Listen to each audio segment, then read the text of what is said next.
Olá pessoal, namastê a todos, muita luz, muita paz. É com grande carinho que nós estamos começando esta conferência online ao vivo para todos vocês, tá? Já dizendo assim que vocês poderão fazer as perguntas ao vivo, né? Às vezes a pessoa que está aqui pegando as perguntas, que é a Patrícia hoje, está rolando muito rápido as perguntas, começam a entrar quase 1000 pessoas aí, e dá uma mensagem, às vezes ela consegue pegar, ela pega a cola tal, mas se não conseguir as suas perguntas, tenham paciência, tá, pessoal? Eu vou tentar, nessa palestra, tentar esclarecer o máximo possível para que vocês possam, então, ter consciência do que nós vamos falar hoje. Então, o tema hoje é a física dos planos espirituais. Eu recebi um certo desafio na minha vida, desde muito cedo, que era tentar explicar a espiritualidade através da física.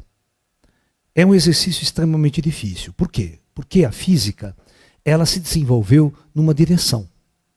Numa direção. E a espiritualidade foi para uma outra direção.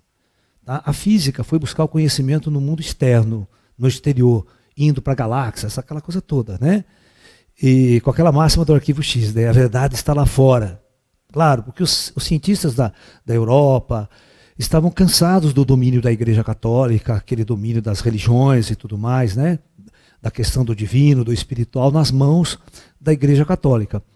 E quando começa o Renascimento, os grandes cientistas, eles começam a ir contra todo o pensamento religioso da época. Tá? E aí eles tentam fazer uma revolução e separar-se completamente ciência de espiritualidade. E isso aconteceu então. E a verdade, então, foi buscada através do conhecimento da mecânica clássica newtoniana, todas as leis de Galileu, Johannes Kepler, todo mundo fazendo as grandes revoluções do conhecimento, rompendo definitivamente com o domínio da igreja. Tá?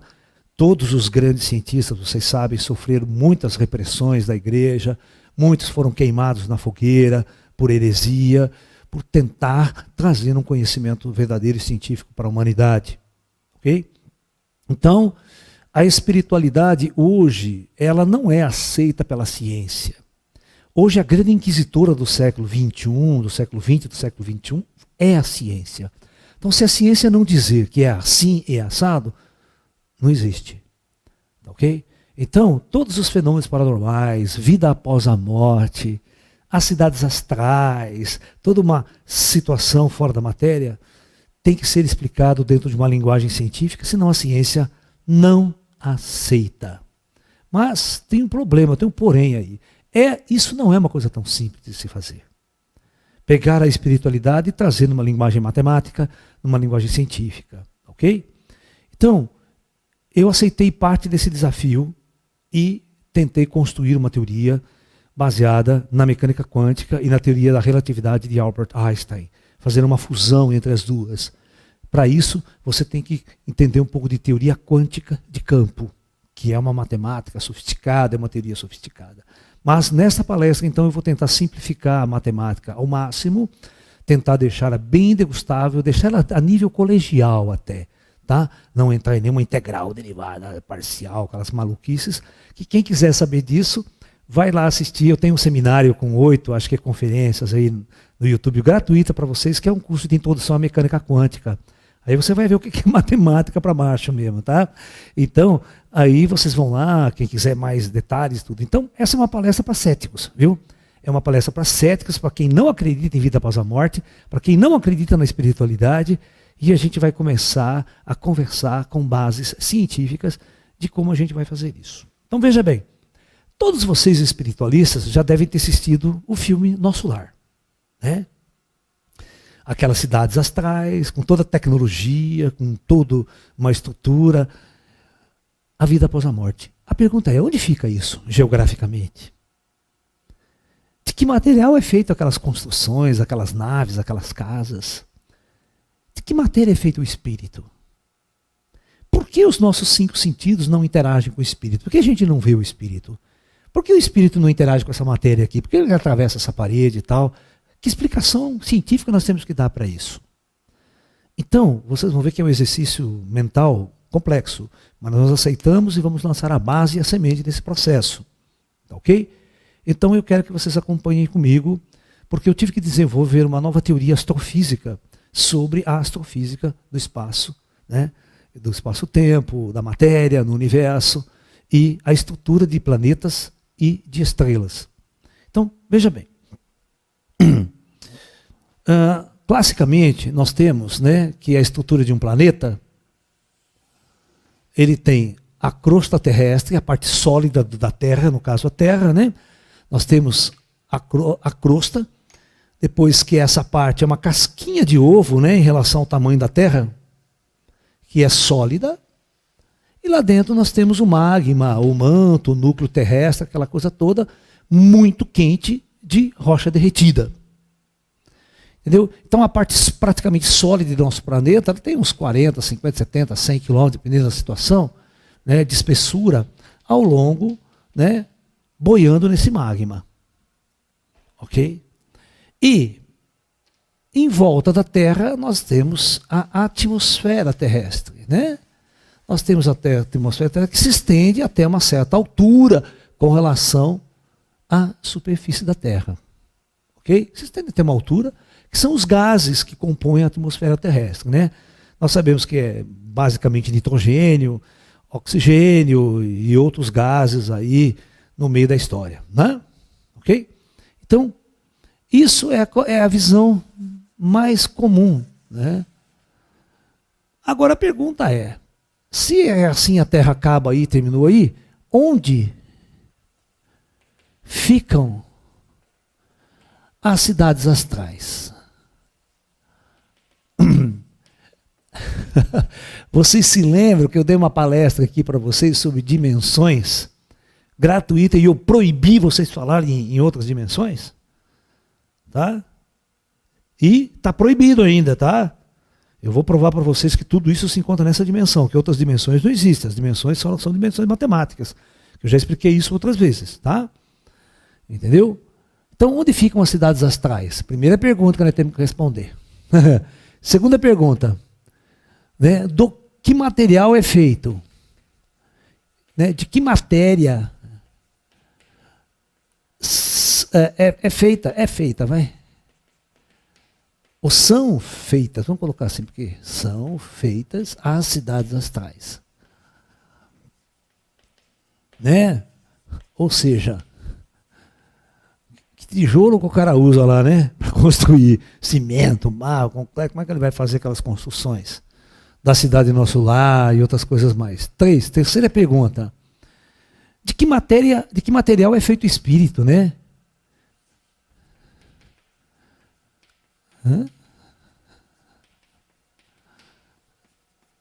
É feito o espírito. Tá? E 4, por que a física até hoje não detectou nada disso? Não detectou nada disso. Então, é claro, você não vai convencer um físico, né, de que existe vida após a morte, que existe uma cidade astral, uma puta sociedade funcionando aqui em volta da Terra, se você não criar uma teoria, não criar uma experiência que possa medir isso, que possa levar as pessoas a compreenderem isso. Tá? Esse exercício não é tão simples, não. Tá? Essa é uma tese aí de mudança de paradigma na civilização como um todo. Tá?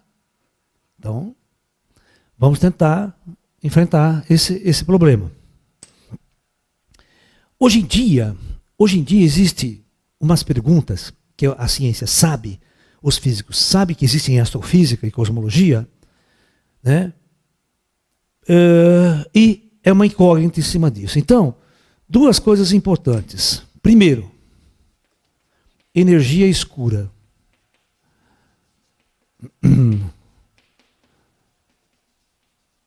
E outra, matéria escura.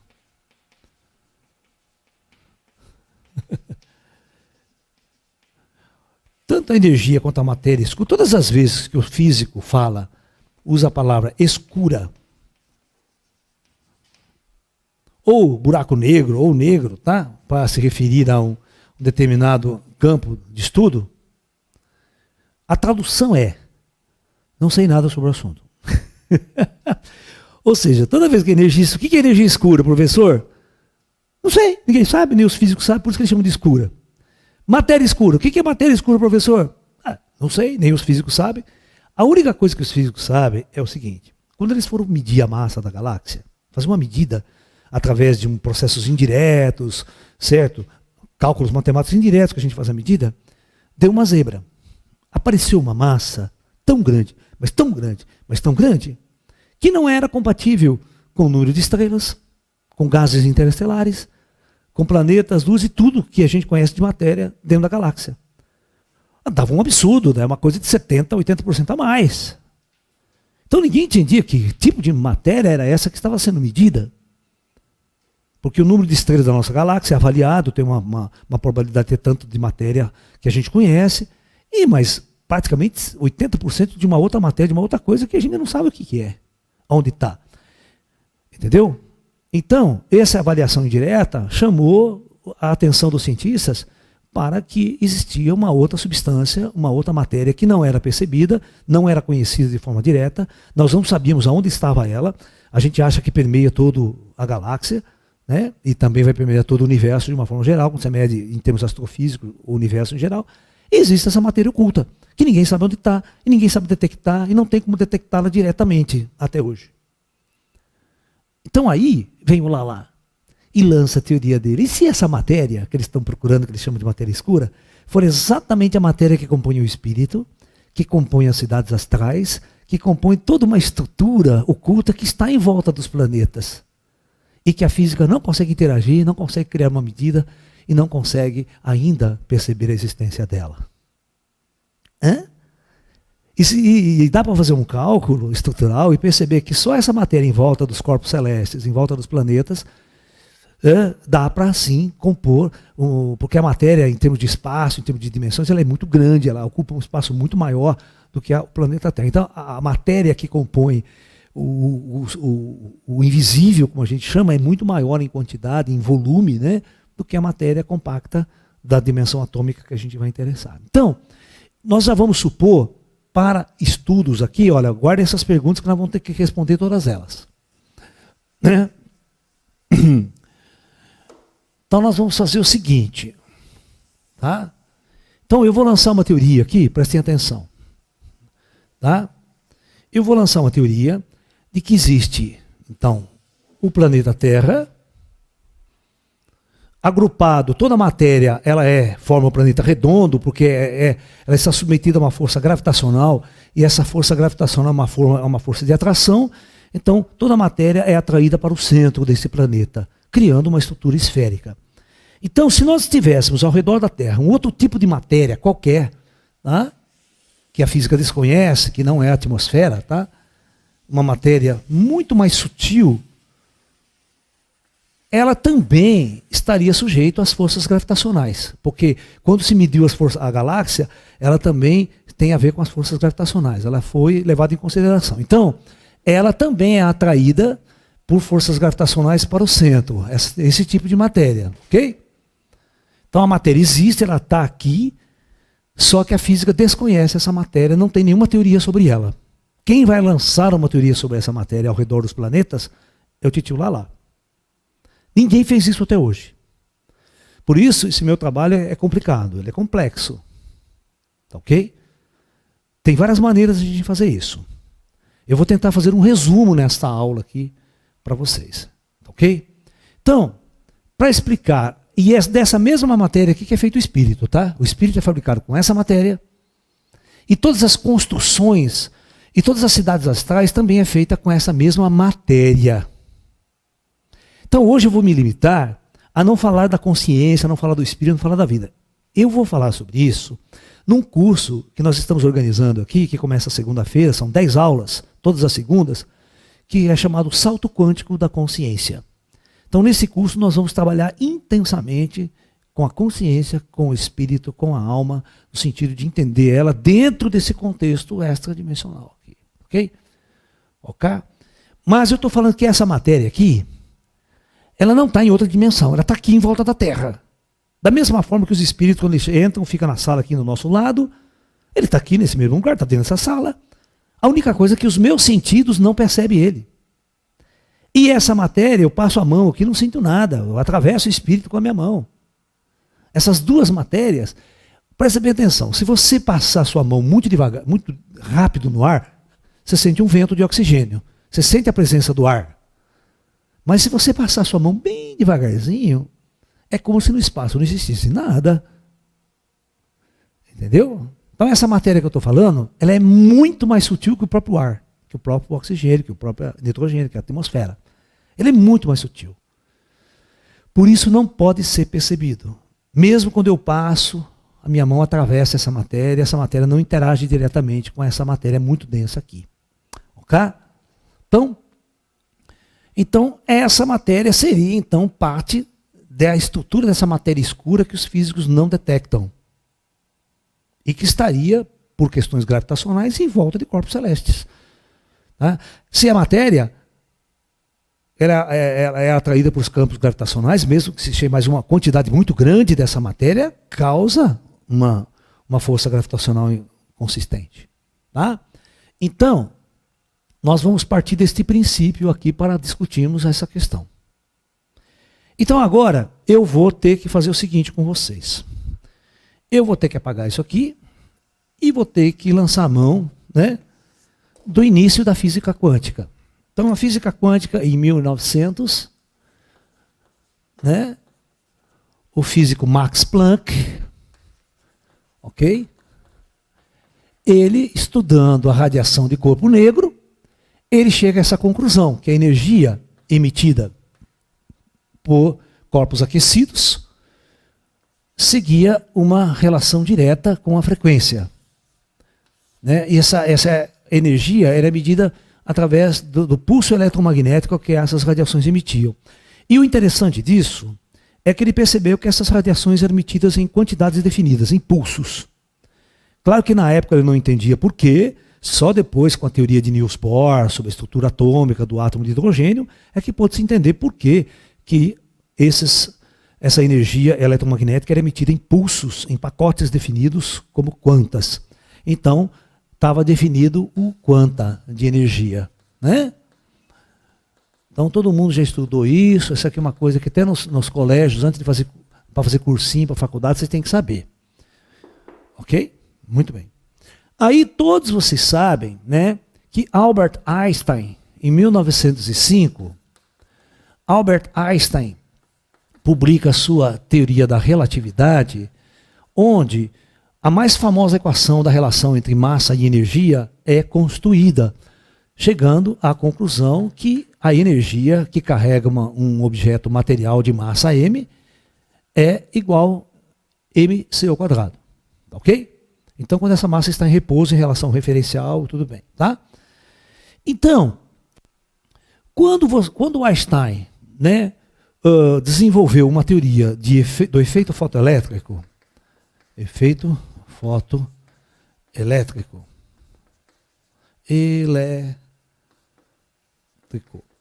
Então, o Albert Einstein ganhou o prêmio Nobel por causa disso. É interessante que o Einstein ganhou o Nobel por essa teoria e não por essa, pela teoria da relatividade. Né? Porque a teoria da relatividade na época era tão assim nova, tão inovadora, que os físicos não entendiam ela direito. Então ninguém deu o prêmio Nobel para o Einstein por causa dessa teoria, mas deu por essa que era mais consistente, mais lógica, racional, e ele ganhou o prêmio Nobel por isso. Mas o que ele fez na teoria do efeito fotoelétrico que eu vou usar na minha teoria? O Einstein percebeu, né, que um corpo, quando ocorre uma transição eletrônica, solta um pulso de energia eletromagnética, que segundo Max Planck é H vezes a frequência. Esse pulso eletromagnético, né, quando atingia uma superfície, né, um raio de luz atingia uma superfície com uma frequência, com uma energia característica, dependendo do material específico, ele arrancava elétrons da superfície. Ele provocava um deslocamento de elétron, causando uma corrente elétrica, um I. Aí, o Einstein teve que construir uma teoria, como é que um fenômeno ondulatório ondulatório consegue interagir com uma partícula que é o elétron, sendo ele uma partícula sólida. Como que um objeto ondulatório interage com outro que não é ondulatório? Porque na teoria clássica você sabe que se eu tenho duas bolas de bilhar, né, elas batem umas com as outras, se chocam com velocidades diferentes, né? V1, V2, aqui corpo 1 e corpo 2, quando eles se chocam é uma troca de quantidade de movimento, de energia, de impacto, só isso. Mas no caso, não existia uma teoria de como uma onda se choca com um objeto sólido e troca a quantidade de movimento. Então, aí o Einstein, né, ele vai criar uma teoria e vai chamar isto aqui, pela primeira vez, desse pulso quântico de energia eletromagnética, ele vai chamar de quanta. E ele vai chamar de um pacote. Ele vai chamar de uma partícula de luz. Olha só que louco, ó, uma partícula de luz. Que mais tarde não foi o Albert Einstein que batizou esse quanta de luz de fóton, tá? É um outro carinha que batizou esse quanta de luz com a palavra fóton, ok?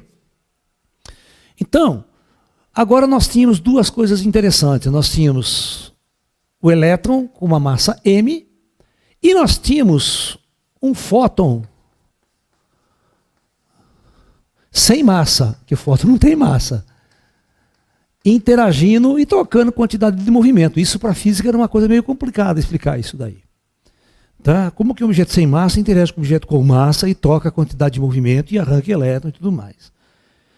Então a física quântica estava no começo, estava se discutindo a ideia do conceito partícula-onda para os objetos quânticos.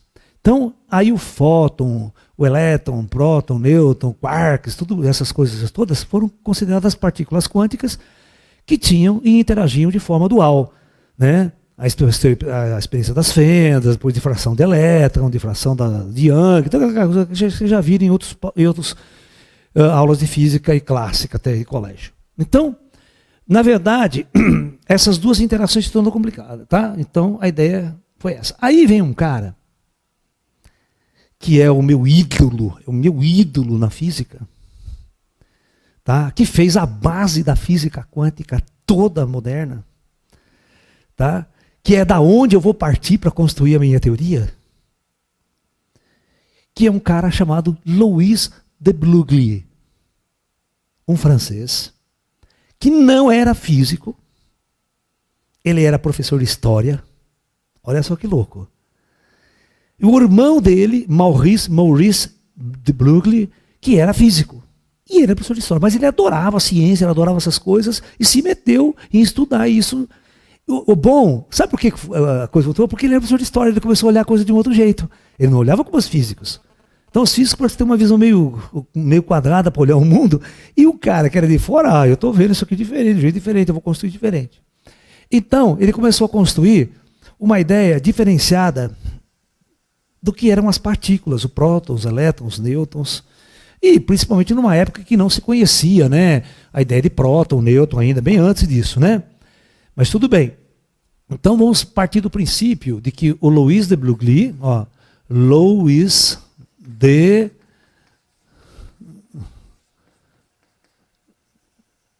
eu acho que deve ser de Broglie, acho que escreve assim, Broglie, não sei se mas se eu errei o nome, tá bom, tanto faz. Tá? É por aí. O que ele vai pensar? Ele vai pensar o que é o elétron.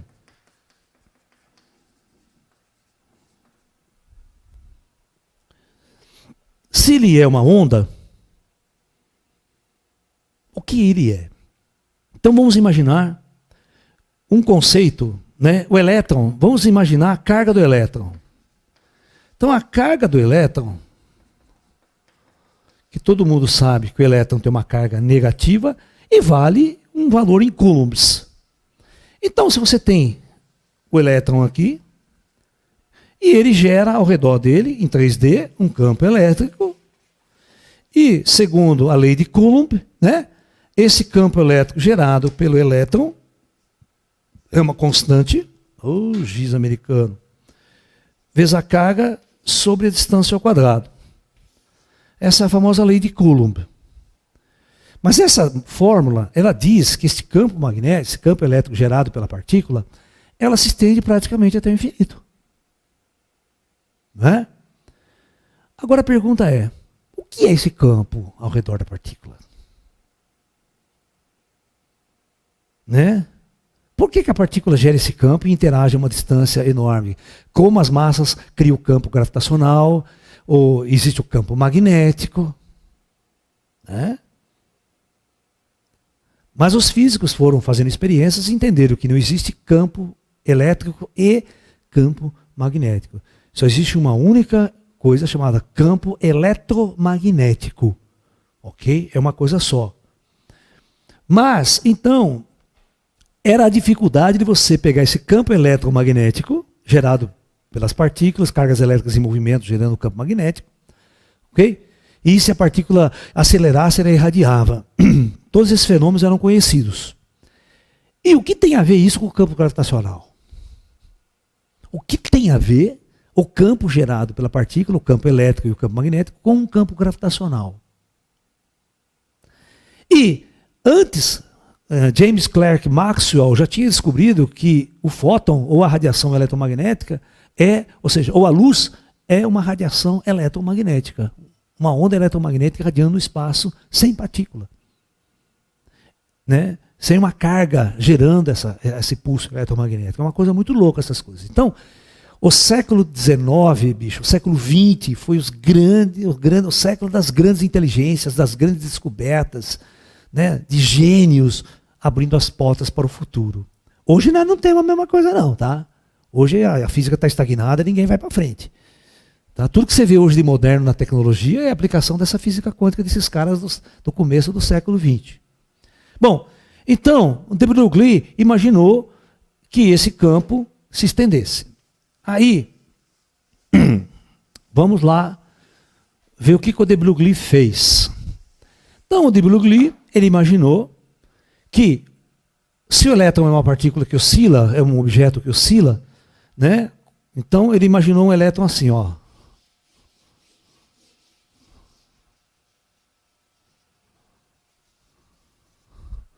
Um elétron que é uma entidade ondulatória que se estende até o infinito.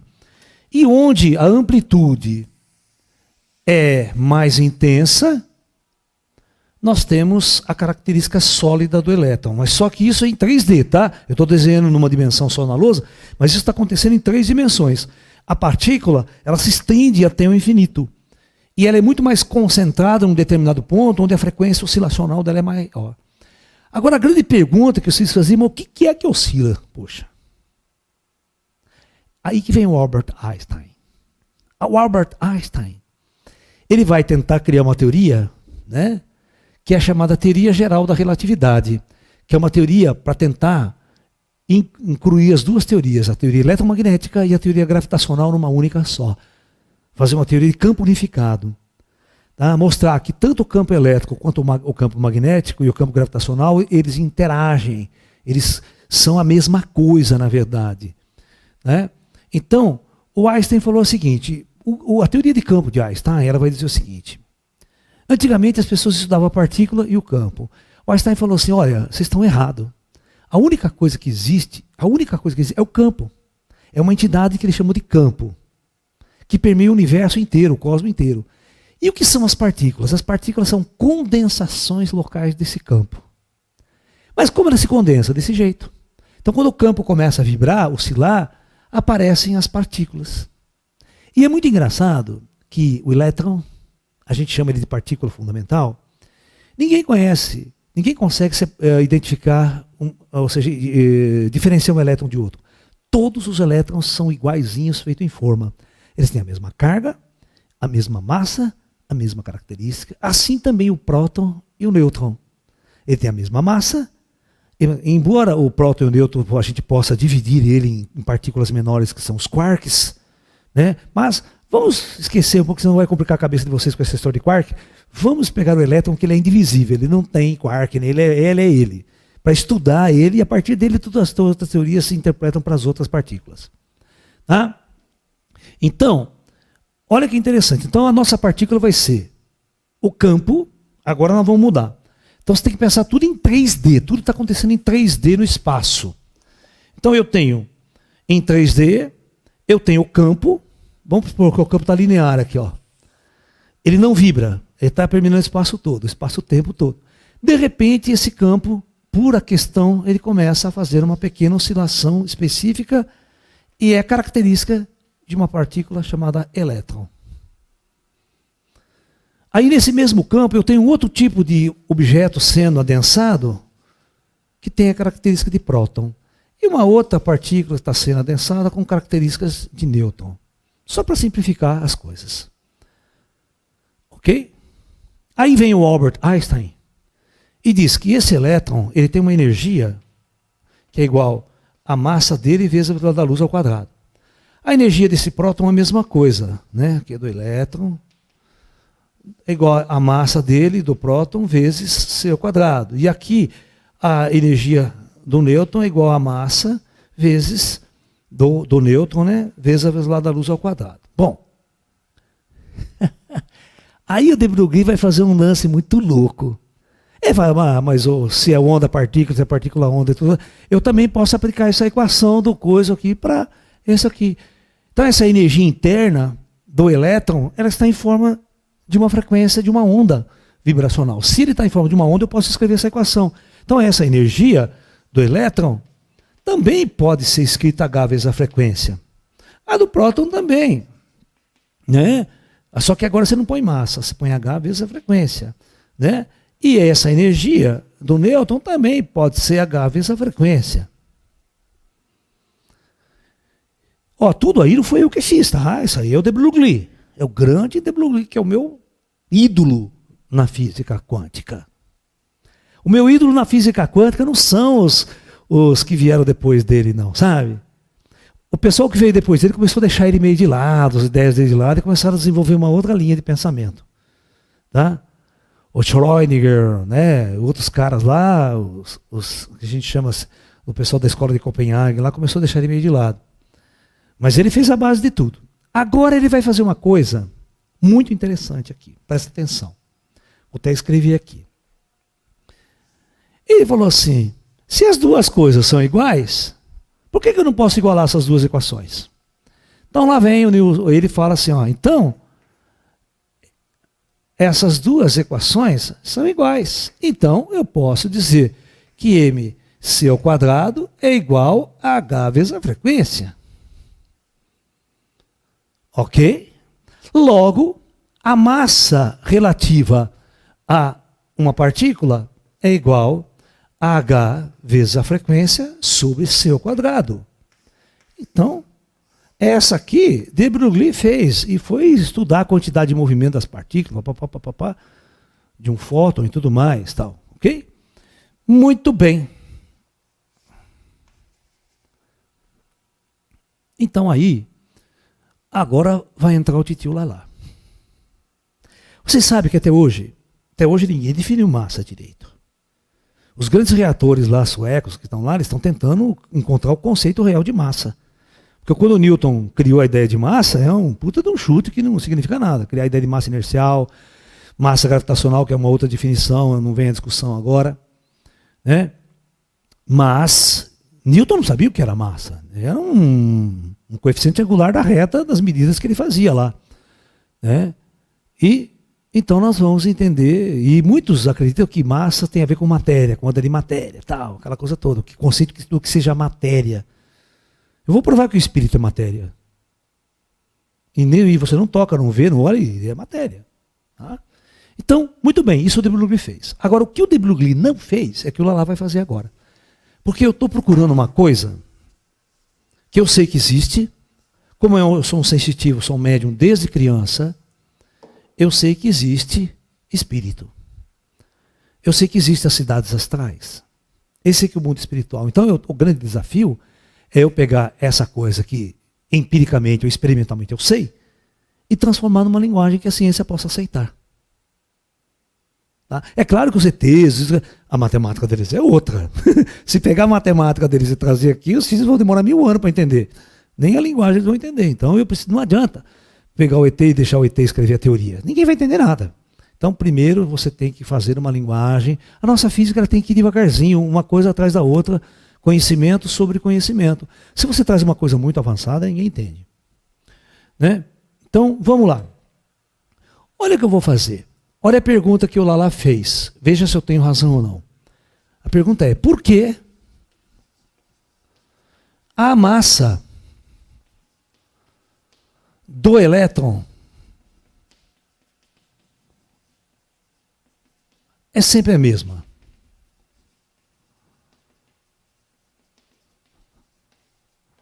Essa é a pergunta.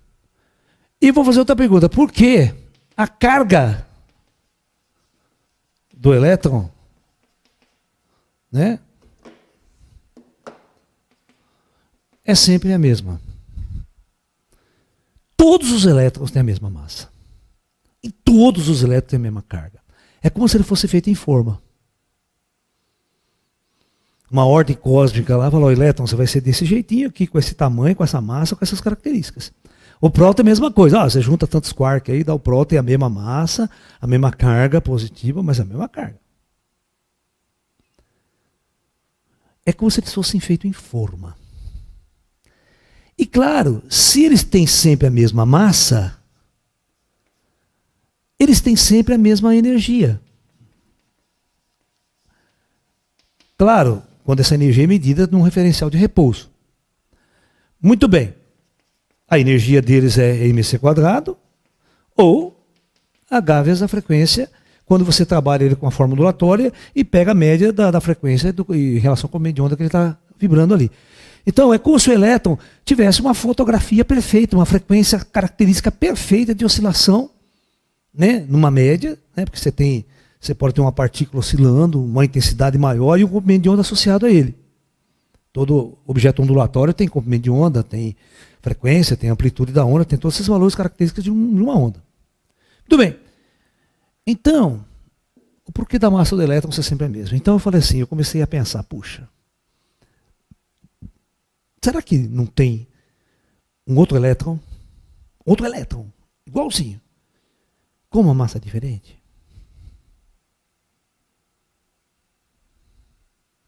Se tiver uma massa diferente, né, é óbvio que essa equação também, se aqui é E1, né, a energia normal do elétron, eu perguntei, será que não existe um E2, que existe uma massa M2 vezes uma frequência F2? Que também seria um elétron? Será que não existe um outro elétron cuja massa associada a ele é 3 e vibrando numa frequência 3? O que significa eu fazer essas perguntas? Vocês sabem? Hã? Vamos ver se vocês conseguem raciocinar comigo. O que é energia no espectro da física quântica? A energia é tudo na física quântica. Então, todos os físicos compreenderam uma coisa interessante. A energia ela é quantizada no átomo. Certo? Então, a energia é quantizada. Tem as camadas K, L, M, N, que são os níveis quânticos do átomo de hidrogênio.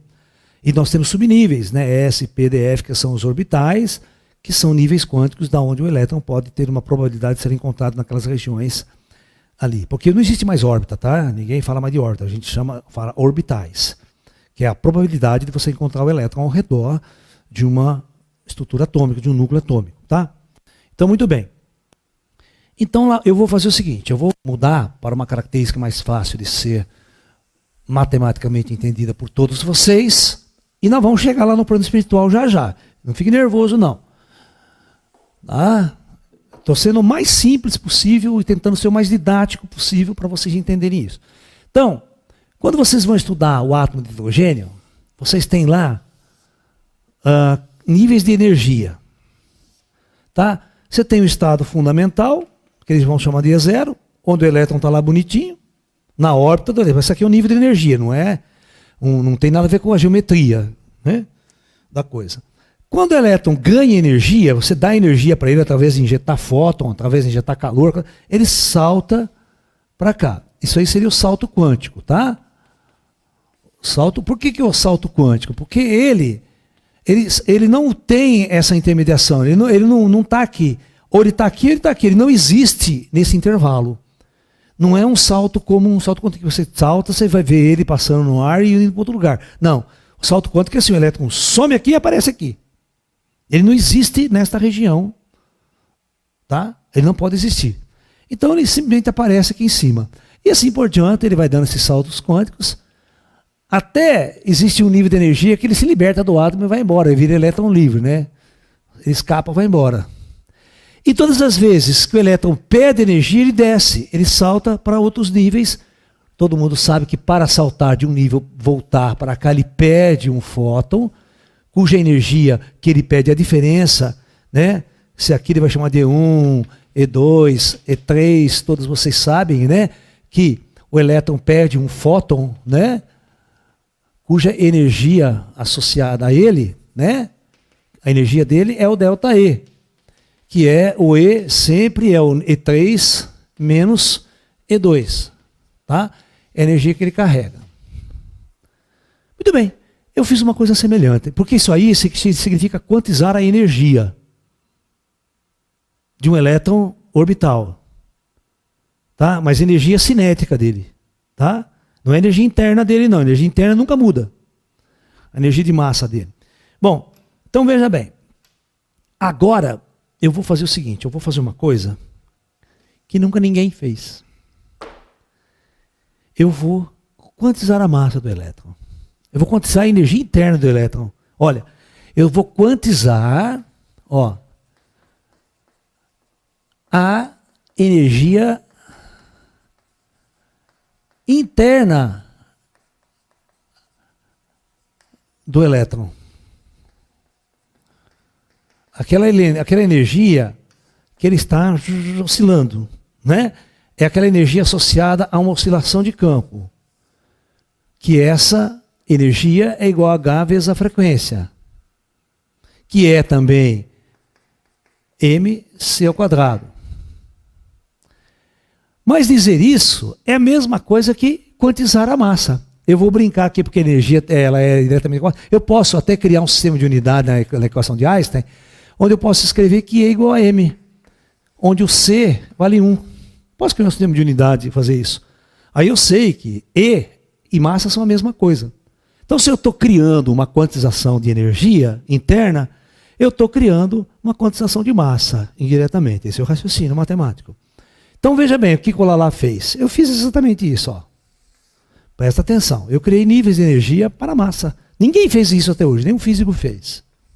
Vocês vão ver onde eu vou chegar. Então, eu vou chamar esse nível aqui de E0, E1, E2, E3, tá?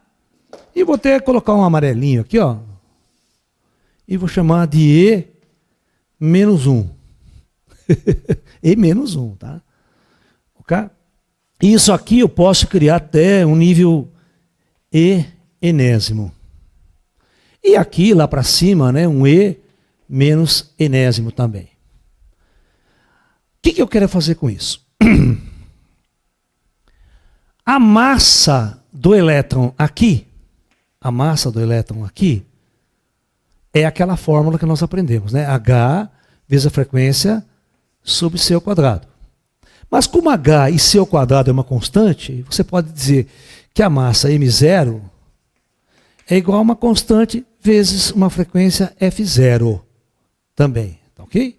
Então essa é a formulinha. Eu vou dizer que existe um outro elétron estabilizado numa frequência muito mais baixa, que é o M, o famoso M1, que é igual a mesma constante vezes uma frequência F1. E vou dizer que tem outro também, né? Que é a mesma constante é a mesma vezes uma outra frequência, só está mudando a frequência. M3 é uma constante vezes a frequência F3. E uma massa genérica, que é a constante vezes uma frequência genérica. É claro, você sabe que você só pode baixar a frequência até o número 0. Zerou, você tem aquele campo inexistente de partícula. A partícula se funde no próprio campo. Ela para de oscilar o campo e ela se transforma no próprio campo. Então, quando a frequência é zero, porque a oscilação é assim, ó. A frequência é muito baixa, a frequência é muito alta, a frequência é muito baixa. Até a frequência, quando que a frequência é zero? Para, nada oscila. Eu tenho uma frequência zero. Bom, olha só o que o Tilo lá fez. Então, vamos tentar entender, em um desenho do de Broglie, como é que fica esses elétrons diferentes. Aqui está o campo, ó. Campo cuja frequência é zero, sem vibrar. Frequência não, é uma frequência igual a zero. Não vibra. Agora vamos pegar, em um determinado momento, um elétron M0 vai aparecer. Quando um elétron M0 aparece aqui, ele faz isso aqui, ó. Ele vibra intensamente, que parece uma partícula sólida. Então, uma massa M0, um elétron, tá? Com a massa M0. O que é um elétron M1? Frequência mais baixa, ele está caindo a frequência aqui, ó. Tá? Onde F1 é menor do que F0. Então, vai ter o M1. O M1 vai fazer isso aqui, ó.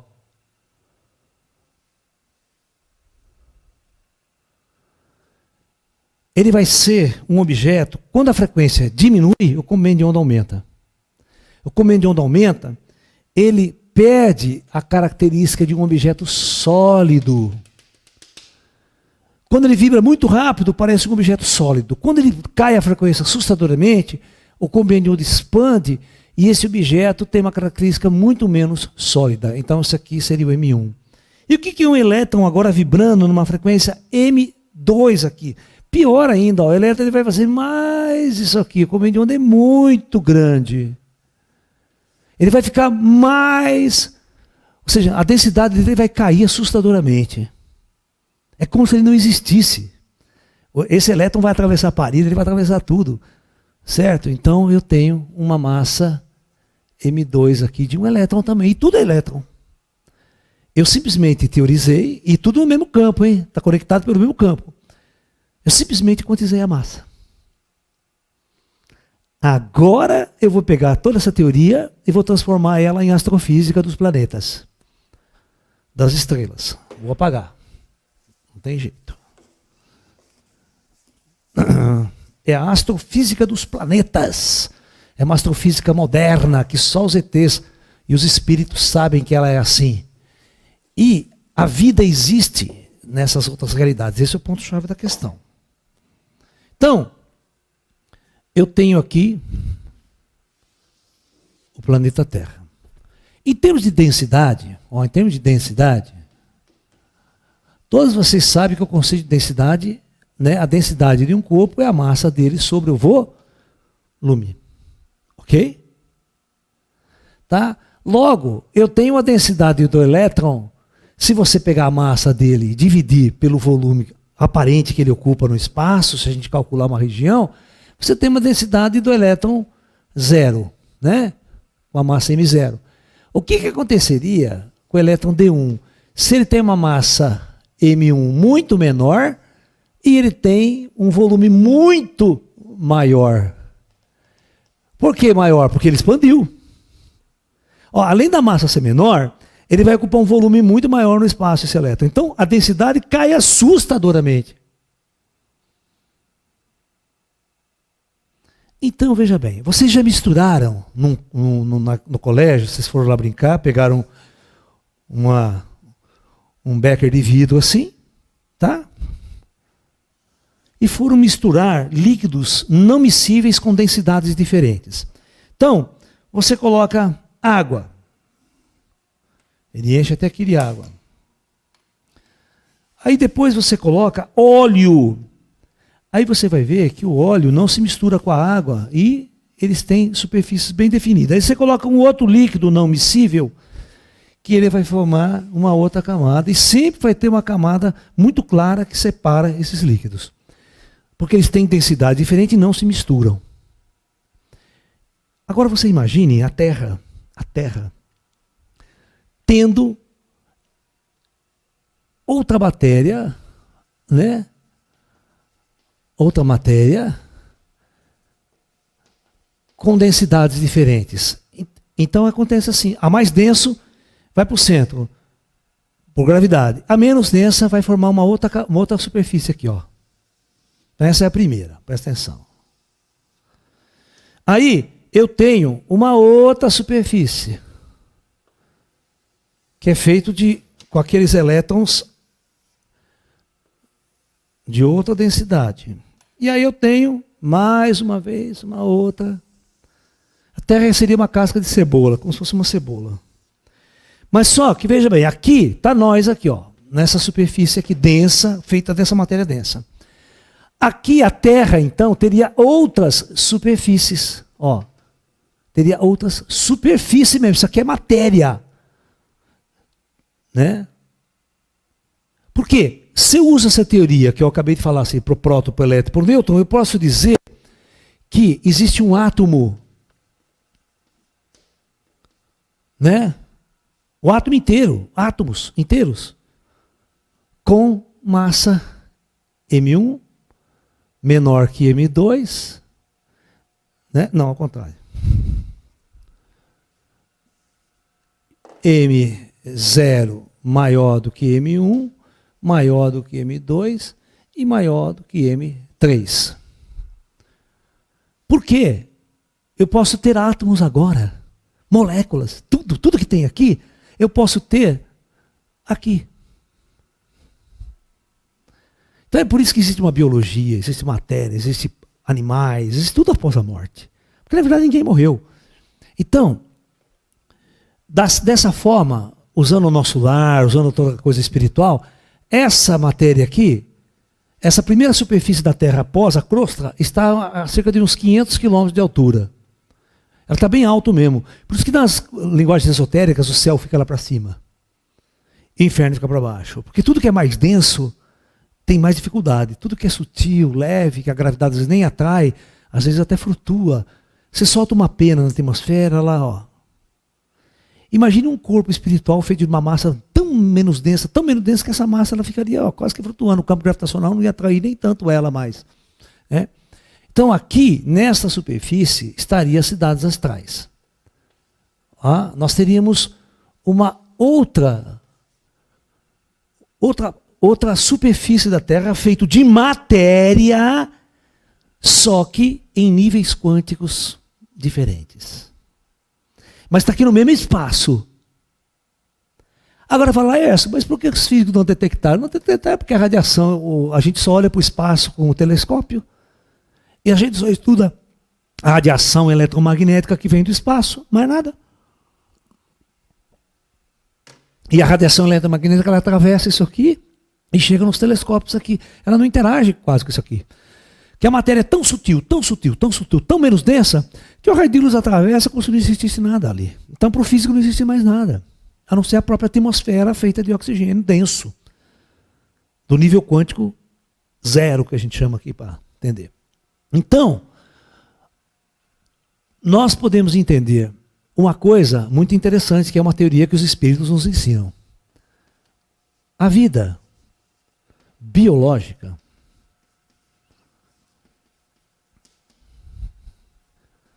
ela vem de cima para baixo. Ó. A vida existe aqui nesses níveis, primeiro. E essas inteligências é que vão povoando e construindo formas de vida em níveis mais densos nos planetas. Esse é o grande salto estrutural que a gente que tem que dar na física. Dessa maneira, nós conseguimos criar uma ideia real, concreta, da vida após a morte, das cidades astrais, e que a vida existe plantas, aqui existe oceanos, montanhas, seres vivos, plantas, animais, nesses outros níveis também. Vocês estão entendendo? Claro que a biologia é outra. Mas os átomos são os mesmos, as moléculas são as mesmas, iguaizinhas aqui. Só que elas são expandidas a ponto de se tornarem tão sutis que não é percebida pelas nossas tecnologias atuais. Ok? O grande boom vai acontecer nesse planeta quando a física detectar tudo isso. Mas isso vai ter que ser uma colher de chá dos ETs e uma colher de chá do plano superior que dirige tudo isso aqui. Os espíritos começarem a materializar e mostrar para eles que eles existem e conversar com os físicos. E mostrar que essa realidade existe, que existe vida além dessa e que existe uma física toda, uma natureza toda, um universo de matéria toda, num nível tão sutil, tão sutil, tão sutil, que esse corpo denso, essa densidade não percebe. E a diferença está em quantizar a massa. Só em quantizar a massa. A energia associada à massa. Que é uma teoria de Einstein, e nós podemos fazer isso. Olha, eu fiz essa conferência no Instituto de Física de São Carlos, há uns 10 anos atrás, em muito lugar. Nossa, os físicos quebraram o pau comigo, tudo quanto é lado, mas ninguém conseguiu achar um erro na minha teoria. A única coisa que eu falo, a sua teoria é legal, bonita, fechada, tem lógica, agora prove. Aquela velha história, né? O Einstein, você sabia que o Einstein nunca provou que ele estava com a razão? Por que o Einstein nunca provou que ele estava com a razão? Porque o Einstein é um físico teórico. O físico teórico senta numa escrivaninha e faz as teorias. Quem é que prova que as teorias de um físico funcionam ou não? O físico experimental. Só que aí você tem que gastar bilhões de dólares, montar um experimento, montar um puta laboratório para começar a investigar coisas nessa direção. Os caras não estão montando trilhões de dólares para montar aquele CERN lá, para pesquisar essas coisas todas lá? Você está pensando, essas pesquisas não é pesquisa de um cara provar, não. Você tem que juntar dezenas, centenas, milhares de cientistas, bilhões de dólares investidos para você dar esse passo científico a mais. Eu construí um modelo teórico, agora vocês se lasquem aí para demonstrar em laboratório, teoricamente, como é que faz. Isso não é um trabalho da física teórica. O Einstein nunca demonstrou nada. Você está entendendo?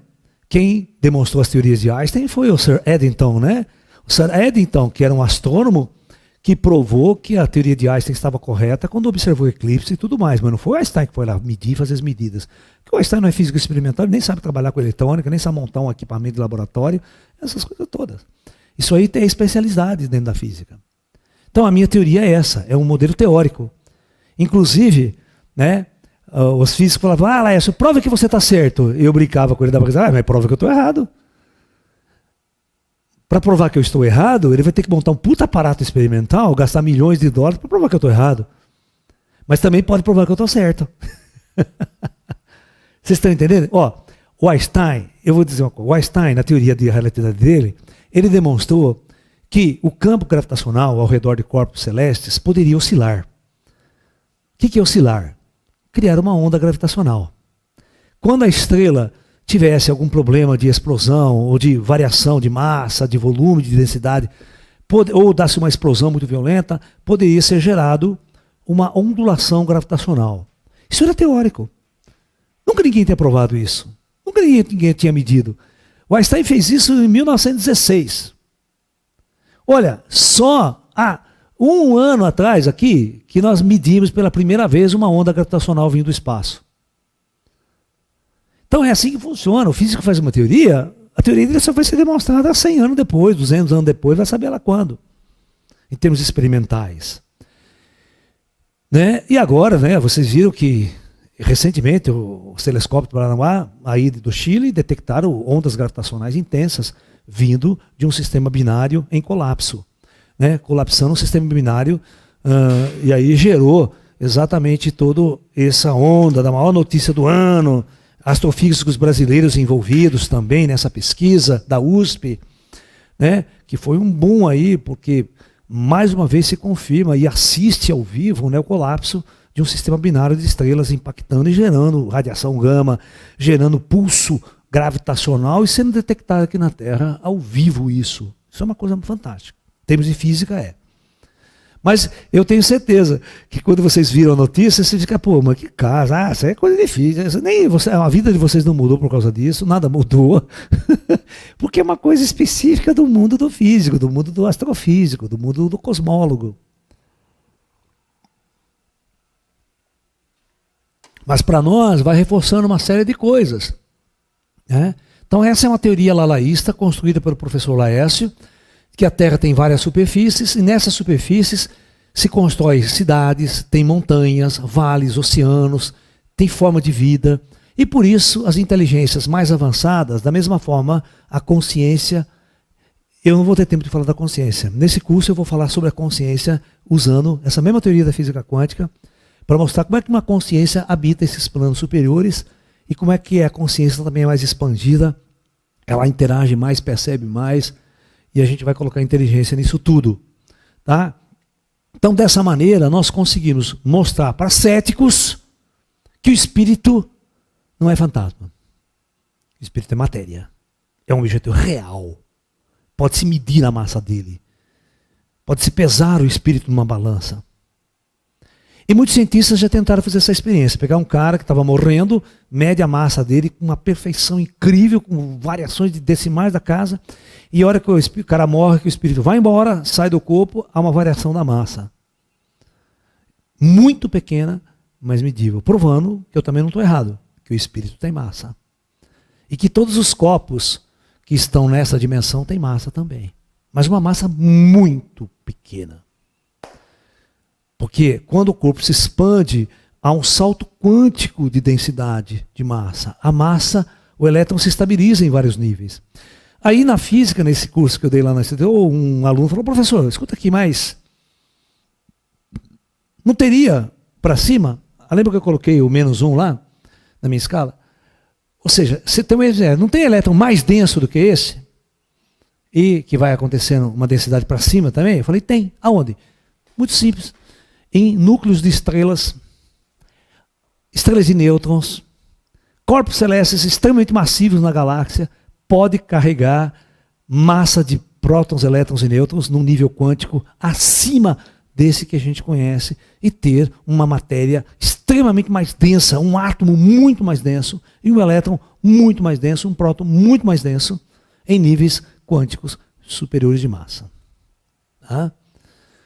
Isso transforma aquilo que era espiritual, aquilo que era transcendental, aquilo que era esotérico, aquilo que era místico, numa possibilidade extremamente clara, científica e real da existência de uma outra realidade ao nosso lado, ao redor de nós. Porque existe um outro planeta desconhecido aqui mesmo na Terra. Qual é o planeta desconhecido? Essas superfícies. Que se constrói civilizações, sociedades avançadíssimas, cidades com bilhões de habitantes. Olha que louco, ó. Cidades com bilhões de habitantes existindo nessas superfícies aqui, e o homem aqui nessa densidade da matéria, jamais percebendo a realidade dessas existências. Quando eu falei isso, os físicos queriam me matar, né? Falaram, você é louco, você viu isso? Pô, isso aí é a descoberta da pólvora. Claro que é. Mas você acha que os espíritos não me ajudaram a fazer isso? Você acha que os espíritos não deram uma dica de como eu teria que fazer? De como que eu teria que mostrar para as pessoas? Só que eu tive que estudar muita física para isso, tá? Essas demonstrações aqui, usando matemática simples, eu posso usar as equações de Schrödinger, posso fazer um monte de coisa. Entendeu? Mas de Broglie fez a coisa simples. De Broglie só aplicou a teoria da relatividade, aplicou umas coisas em cima dessas teorias dele, né? Mediu pela primeira vez a quantidade de movimento de uma bola, ou seja, a energia, o comprimento de onda associado a objetos de massa grande aqui, ele fez tudo isso. Vocês fizeram essas brincadeiras, né? Pegar uma bola de futebol, lançar com velocidade e calcular a quantidade de movimento dele, calcular o comprimento de onda associado a ela. Né? Então, isso é possível, você pegar uma massa e calcular o comprimento de onda associado a ela e a frequência associada a ela. Ok? Então, basicamente, pessoal, em termos teóricos, eu tentei simplificar ao máximo. Pati, se tiver perguntas, vamos conversar com o público. Professora Érica, ela pergunta que em uma das suas palestras você disse que fazem uns 30 anos que nada de novo é liberado na física. Chegamos no limite de nossas possibilidades humanas neste ciclo em relação à física? Olha, e isso não é eu que estou inventando essa história, tá? Eu participei de muitos congressos de física, congresso de fronteira da ciência, até hoje ainda vou a alguns congressos, tal. E a coisa é a seguinte, ó. A física chegou num ponto que os físicos, para entender a dinâmica da matéria em níveis mais sutis, teriam que ampliar a consciência. E os físicos não estão ampliando a consciência. Então, a matemática está se tornando tão abstrata, tão abstrata, tão abstrata, e o universo tão abstrato, que as inteligências humanas não conseguem mais se abstrair e criar modelos e ideias de como está funcionando. Então os modelos começam a parecer absurdos e eles não funcionam. Vai fazer medida, ele não funciona. Você vê, estão tentando a teoria das cordas agora para explicar a natureza intrínseca das partículas elementares, os elétrons, os quarks e tudo mais, tá? Entendeu? É uma teoria moderna, mas é um objeto de vibra, são cordas que vibram. Mas ninguém consegue terminar. Começa a dar uma possibilidade matemática, vai dar 20 dimensão, 11 dimensão, matemática essas dimensões. E os cálculos se tornam altamente complexos. Por exemplo, quando o Einstein, olha que só que louco, quando Albert Einstein publicou a sua teoria geral da relatividade, tá? Um dos grandes estudiosos que levou a sério a teoria dele, fez todas as pesquisas, foi esse grande matemático inglês chamado Sir Eddington, que ele era um astrônomo, um físico e um matemático de muita envergadura. Porque a teoria da relatividade de Einstein tem que ser um puta de um matemático para você entender ela, principalmente na época. E uma repórter, né? Teve uma repórter do jornal inglês na época, foi entrevistá-lo, o Sir Eddington, né? E fez a pergunta: professor, é verdade que existem somente 3 pessoas no mundo que entendem a teoria da relatividade de Albert Einstein? O Sir Eddington parou com sua cabeça e falou assim: quem é esse terceiro que eu não conheço? Vocês estão entendendo o que eu quero dizer? É como se ele falasse: só tem eu e o Einstein que entende esse treco. É só ele que está estudando isso. A complexidade matemática, a complexidade teórica envolvida era de tal envergadura que não era para qualquer um, não. Então, mesmo os outros físicos fudidos da época, os matemáticos, não entendia o que o Einstein queria dizer com aquelas equações. E calcular e demonstrar como o Einstein fez. Então, a física ela se tornou algo para poucas pessoas. Para 3 ou 4 pessoas conversarem e dialogar. Os caras que estão na fronteira com 3 ou 4. É como, né, você pegasse meia dúzia de médiums aí que tem contato com o ET, que tem contato com o espírito, que também fica um universo exclusivo. Os físicos ficam naquele universo exclusivo, na fronteira do conhecimento, meia dúzia de físicos, e esotéricos e místicos iluminados num canto do mundo, vendo o mundo de outro jeito. E todo o povão, todos nós aqui vivendo numa outra realidade mais abaixo. Então, é verdade o que você disse. A mente humana, ela chegou num nível que a física não avança mais. Ou nós demos um salto quântico na consciência, tentamos trazer uma outra percepção extrasensorial para o ser humano e para os cientistas, senão a física não avança. Ela não sai do lugar. Porque tudo que você está vendo hoje, celular, televisão de plasma, LCD, certo? Tudo não passa de uso da física quântica lá de trás que está sendo desenvolvido em termos tecnológicos. Nós pegamos, digitalizamos, mas tudo é chips, tudo é coisa conhecida, tudo são microprocessadores, tudo isso são tecnologias em cima de saltos quânticos convencionais, que a gente já discutiu lá atrás. É a aplicação da física quântica nos tempos modernos. Mas vou dar uma dica para vocês. A teoria da relatividade de Albert Einstein não tem nenhuma aplicação tecnológica até hoje. Nenhuma. Ela é totalmente teórica. Serve para a gente entender o universo, o cosmos, as galáxias. Serve para a gente entender e discutir uma série de coisas. Mas aqui, no dia a dia prático nosso, nevermore. Basicamente, a única dessa equação que sai fantástica é a bomba atômica. A energia atômica, sim. Mas a energia atômica é parte da teoria de Einstein. Porque é a física quântica que domina todos os ciclos de estudar o núcleo atômico, as forças atômicas para gerar energia atômica, é a própria bomba atômica, é a própria bomba H. Tá? Mas a teoria de Einstein tem um pé ali. Certo? Mas, e aí por diante, né? Você está entendendo? Não há aplicação. Então, realmente, se o cientista não tiver uma expansão da consciência, um insight, uma coisa maior, a física não anda. Tem mais perguntas? Vamos lá, Patrícia. Espíritos que nascem na Terra com facilidade de aprendizado em matemática, física e química tiveram experiências na vida anterior ou trouxeram de aprendizado no plano astral? Olha, a vida continua no plano astral.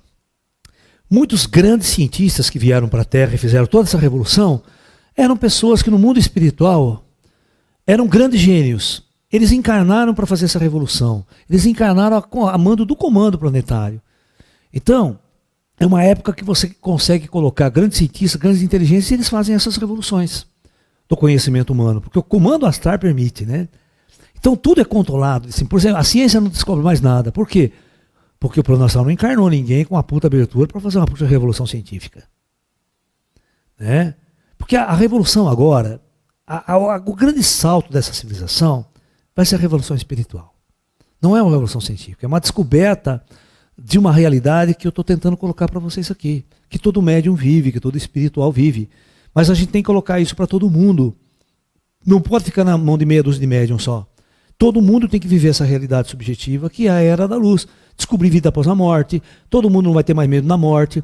Todos os paradigmas da ciência vão mudar em função dessa visão de uma descoberta de algo que está aí. Que a gente vai perceber que Einstein está vivo, que todos os grandes cientistas estão vivos, De Broglie está vivo, todos os grandes cientistas estão vivos. Inclusive, De Broglie morreu faz pouco tempo. Né? 1980 e pouco que ele morreu. Tá? Professor, o processo de quando morremos é o mesmo, porém invertido? Como se dão esses processos de nascer, morrer e essa migração? Na verdade, se a gente pensar que a grande inteligência do universo está no mais sutil, e à medida que vai se adensando, a inteligência vai se adensando também, e o indivíduo tem uma noção de individualidade. Então, na verdade, esses corpos biológicos, toda a biologia da superfície de um planeta, ela é implantada por inteligências que existem aqui em cima. Então não há evolução darwinista. Quando a gente começar a construir essa teoria, a evolução darwinista vai cair por terra, a teoria de Darwin vai cair por terra. Porque nós vamos demonstrar que o espírito, a consciência, não é fruto de uma evolução biológica do cérebro, que vem de bilhões de anos ao acaso aqui na Terra. Não. Né? A vida, ela é uma intervenção inteligente de fora, uma construção de fora. E a consciência existe independente desse corpo. Eu existo fora do corpo. Eu não dependo de um organismo biológico. Isso mata e destrói a teoria de Darwin. Tá? E essas coisas estão para acontecer. Muitos biólogos já estão conscientes disso. De que a teoria de Darwin não explica saltos evolutivos. Que teria que ter uma interferência de inteligência avançada, externa, para mudar espécies. Né? O cara está no mar, vai para a Terra, da Terra sai voando no espaço. Isso é mudança de espécies radicais. E, naturalmente, não se faz isso. Não se explica essas mudanças. E outra, o próprio ser humano aparece pronto aqui na Terra. Não há o elo perdido entre o homem e o macaco. Tá? Então, nós estamos para mudar radicalmente toda a ciência no planeta. Não só a biologia, mas tudo. A física, tudo estamos para mudar. Né? Com a descoberta da espiritualidade, com essa descoberta aí simples. Da vida em outras superfícies da Terra. Não é outra dimensão não, tá? É em outras superfícies de densidade diferente da Terra. Será possível a transcomunicação, assistir pela televisão, ver o outro lado? Opa, é só a gente desenvolver mais teorias. Os espíritos têm que querer. O problema nosso é que os espíritos não querem. Porque se os espíritos quisessem, eles materializavam aqui e conversavam com nós. O negócio é o seguinte, a fórmula é essa. Ó, faz essa máquina aqui desse jeito que vocês vão falar com nós. Vocês vão pegar uma câmera e construir uma câmera que vê espírito. Certo, aí o Lalá está aqui, o espírito aparece aqui do lado e vocês vão ver, Lalá, tem um espírito do lado do Lalá. Porque a câmera está captando a radiação que esse espírito emite. Então é tudo uma construção teórica. Se essa matéria existe, agora o CIS vai ter que construir um detector dessa matéria. Essa matéria tem que irradiar alguma coisa. Então eu tenho que construir um detector dessa radiação, para pegar a imagem dessa matéria, desses objetos que estão na outra realidade de massa. É só isso que vai ter que ser feito. Mas as pessoas vão ter que levar a minha teoria a sério para construir tudo isso. Ninguém vai investir, ninguém vai construir. As pessoas têm que entender que isso existe. Né? Aí gasta-se bilhões de dólares para montar essas tecnologias. Não é essa transcomunicação que você pega um radinho, liga lá e espera o espírito falar. Aí não é transcomunicação real. Aí você está esperando o espírito entrar na sua realidade. E não nós que descobrimos tudo e entramos na realidade do espírito, independente do espírito. Tá? Professor, o estado físico do fogo é igual no plano espiritual ou no plano denso? Espírito pode se queimar? Não. Por exemplo, o fogo nosso aqui é uma reação química, gera calor, só isso, é uma reação química o fogo. Ok? O espírito passa através da fogueira, passa através de tudo, não tem problema para ele. Ele não vai se queimar com esse fogo nosso aqui. Só que o espírito tem sensação de frio, de calor, o espírito tem essas sensações. Só que não é tão violenta quanto a gente tem. Mas você não viu que quando no nosso filme Nosso Lar, aquela menina que já estava adaptada, queria descer por causa do noivo, é a mesma coisa. Você tem uma entidade que está aqui, com chakras, tudo harmonizado, a biologia do corpo astral, porque o corpo astral tem uma biologia. Ele fica doente, por isso que tem hospital no plano astral, porque o espírito fica doente, ele fica desequilibrado também. Só que ele não morre do jeito que a gente morre, mas ele fica muito mal, ele fica muito doente. Porque ele já morreu desse corpo físico. Ele abandonou o corpo físico. Então, quando essa menina tentou descer, ela vai descer uma densidade, é como se ela fosse para o fundo do oceano. Né? Aí ela começa, o corpo biológico dela, astral, começa a se perturbar, porque já não está mais adaptado, tal, e ela passa mal, fica doente, os caras têm que resgatar ela, levar para cima. Por isso que tem que saber, os espíritos mais conscientes sabem como descer aqui, sabem como passar essas densidades e interagir com a gente. Tá? Professor, se um campo eletromagnético é um vetor perpendicular a uma corrente elétrica, será que um fluxo eletromagnético não teria como vetor perpendicular um campo gravitacional? Ixi, que pergunta mais louca, cara. O lance é o seguinte, quando você vai trabalhar, eu não quero... Quando você vai trabalhar com teoria da gravitação, não se usa vetor mais, tá? Não se usa vetor. Porque nós usamos uma matemática em 16 dimensões. A matemática é 16 dimensões, é uma matriz 4x4. Tá? Então, é uma matemática tensorial. Então, não é vetor mais, é tensor. Certo? Então, não é perpendicular. Ou seja, não é um vetor perpendicular. Então, o vetor não se usa mais em geral. Então, toda vez que vai construir uma matemática para explicar como a onda eletromagnética interage com o campo gravitacional e vice-versa, para mostrar que são de mesma natureza e criar a teoria de campo unificado, você não usa mais o conceito vetorial, você usa o conceito de tensor. Isso é a matemática difícil. O Einstein não sabia essa matemática também. O Einstein teve que procurar um matemático alemão, russo, chamado Riemann, e pegar a matemática que esse cara tinha criado, uma matemática sofisticada para superfícies curvas. E de um outro russo chamado Lobachevsky, que tinha feito uma matemática para uma curvatura negativa, uma coisa muito louca. E aí, não existe mais sistemas de eixos ortogonais com 90 graus, cara. Os sistemas de eixos são todos fora de 90 graus, né, porque as superfícies são curvas, as estruturas são curvas, e você não pode usar mais vetores. O conceito de vetor cai por terra e você vai usar um conceito chamado tensor. Está explicado? Professor, há em nós, portanto, as duas matérias juntas pelo cordão de prata, enquanto estamos ligados à diferença de quando nos desligamos, morremos, onde o cordão de prata fica conectado. Então, veja bem, quando o nosso corpo espiritual, que é feito daquela matéria, ele se conecta com o corpo físico, tem que ter alguma parte que há uma conexão. Ele foi fabricado para isso, esse corpo foi fabricado para conectar o corpo astral. Quando nós deitamos na cama à noite para dormir, a gente se afasta, o corpo astral sai. Mas tem que ter uma ligação, e essa ligação é feita por uma conexão, por um plug, é como se fosse um fio, um cabo. A morte é cortar esse cabo, cortar totalmente a conexão do corpo astral com o corpo físico. Quando essa conexão é cortada, todas as funções biológicas desse corpo paralisam, elas param. É como se esse corpo só existisse com a conexão do espírito. Se você cortar a conexão do espírito, o controle, a zona de controle para de funcionar, os órgãos param e há a morte e esse corpo vai à podridão. Então o controle está no espírito desse corpo biológico. Então todos os seres vivos têm espírito de alguma maneira acoplado. Os animais, os insetos, todos têm uma forma espiritual acoplada. O estado meditativo ocorre algo com os elétrons para ficar em estado mais sutil, vibrando em menor frequência? Não o do corpo, mas o da consciência. É o que a gente vai discutir, porque agora eu fiz um modelo para explicar cidades astrais, mas você tem que explicar a vida agora aí, a consciência, a vida mesmo. Nenhum físico fez isso até hoje. Nenhum físico conseguiu colocar a vida em teoria física, teoria matemática. Você tem que explicar a origem da vida, a origem da consciência, daquele cara que sente, pensa, existe, tal. Está onde? É feito de que matéria a consciência? A consciência é feita de matéria? Ela é um objeto material ou é um objeto tão abstrato que a gente não sabe o que é essa consciência? É isso que nós vamos discutir nesse curso. Participe desse curso com a gente com 10 aulas, que começa nessa segunda-feira. Entra no nosso site, faz sua inscrição, gasta um dinheirinho aí, investe aí, mão de vaca, né? Investe aí nesse curso que nós vamos discutir coisas fantásticas de física avançada E de que vai ser o futuro. O futuro vai ser isso, cara. A consciência vai ser descoberta, o espírito vai ser descoberto, o plano astral vai ser descoberto, a física vai ter que descobrir, não tem outra saída para a ciência. Mais cedo ou mais tarde vai dar de cara com os espíritos, dar de cara com os ETs que já estão mortos. Né? Aí vai ser toda essa revolução do conhecimento. E quando você morrer, você já vai ter a de letra do outro lado lá, né? Vai chegar lá dando uma aula de física quântica para a turma do plano astral. Porque nós temos que estruturar a consciência nisso tudo. Essa é metade da minha teoria.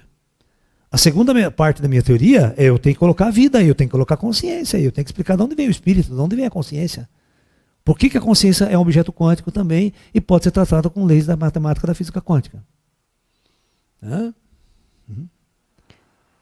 Considerando a Terra como uma partícula, poderíamos considerar a frequência de ressonância de Schumann como a sua frequência de vibração? Não, nada a ver. Não tem nada a ver uma coisa com a outra. Ressonância do Schumann é uma batida do campo eletromagnético da Terra, que entra a ionosfera e a superfície. É uma coisa que não tem nada a ver com essa frequência de massa da estrutura do átomo. É outra coisa. Não mistura as estações. Tá? Os planetas do sistema solar têm essas camadas de frequência, como aqui na Terra? Tem. Essa lei é universal. Todos os corpos da galáxia têm essa matéria. Porque os físicos não detectaram da galáxia inteira essa matéria? É matéria escura. Entendeu? Então essa matéria ela faz parte de outras galáxias, do universo inteiro. É uma lei universal essa que eu estou fazendo. Estou fazendo aqui na Terra, no Brasil, em Limeira, mas ele é universal. Da mesma forma que a lei da gravitação, ela funciona para a galáxia inteira. Né? Então essa lei, Marte vai ter isso, Júpiter, as luas, a nossa lua. Por isso que você pode entender que em Marte pode ter vida, não em Marte, mas tem vida nessas outras superfícies. Em Vênus, a atmosfera é muito louca, não dá? Mas aqui pode ter as condições completamente diferentes para o espírito viver. Para uma forma de vida espiritual. A grande sacada é a vida em outra superfície de matéria dos corpos celestes. Isso é uma teoria astrofísica nova. Professor, que tipo de aparelho humano teria que ser desenvolvido para captar esses outros planos da matéria menos densa? Aí é que tá, né? Aí é que tá. Você viu, os aparelhos teriam que ser muito sensíveis para detectar uma faixa de medida, né, que às vezes não estão prontos para isso ainda. A gente tem que sentar com engenheiros eletrônicos, com cientistas, nós teríamos que entender, criar uma teoria mais consistente do que tipo de onda essa energia emite, quando há uma mudança de densidade, que tipo de radiação esse corpo emite, para podermos construir equipamentos detectores disso. Tá? Nunca se faz aparelhos detectores sem antes existir uma teoria em função do objeto. Tá? Ninguém fez rádio, ninguém construiu rádio, nem onda de rádio, antes do Hertz estudar as frequências, a radiação eletromagnética. E de poder criar radiação eletromagnética em laboratório. Tá? Aí depois se construiu detectores, aí fez o rádio, falando a distância. Aí pegava essa onda de rádio, aí digitalizamos ela, criamos transmissões digitais, mas não passa do rádio antigo ainda, feito pelo Tesla lá atrás. O Tesla é o grande inventor do rádio, não é o Marconi. O grande inventor do rádio, tudo isso aí, toda essa telecomunicação moderna é o Tesla. O Tesla é o cara. Vamos lá, última pergunta então, Patrícia. Última pergunta. Professor, as emoções podem influenciar na eletrosfera a partir desta teoria? As emoções podem interagir? Podem influenciar na eletrosfera. Na eletrosfera. Bom, então, veja bem. Nós fizemos um congresso na Unicamp com todos os cientistas em 1983 com o seguinte título: Interação, Mente, Espírito e Matéria. Tá? Olha só, aberto pelo reitor Pinotti na época da Unicamp esse congresso, mais de 500 cientistas. E depois, no ano seguinte, a Unicamp patrocinou um internacional trazendo cientistas do mundo inteiro com o mesmo tema. A discussão era, será que a nossa mente pode interagir com a matéria e criar uma interação? Como é que essa interação se dá? E olha, e nesse congresso eu levei o Gasparetto fazer pintura mediúnica, Eu contratei o General Show a falar sobre disco voador, ufologia. Sabe? O Valdo Vieira para falar sobre projeção astral e vida após a morte. Num congresso dentro da Unicamp. Você está entendendo o que eu estou falando? Então é óbvio que nós cientistas, nós sabemos que de alguma maneira a consciência interage com a matéria, interage com os elétrons, interage com os fótons, interage com tudo. Mas como isso se dá, a gente não sabe ainda. Esse é o ponto-chave da questão. Senão já teríamos construído detectores e aparelhos, né?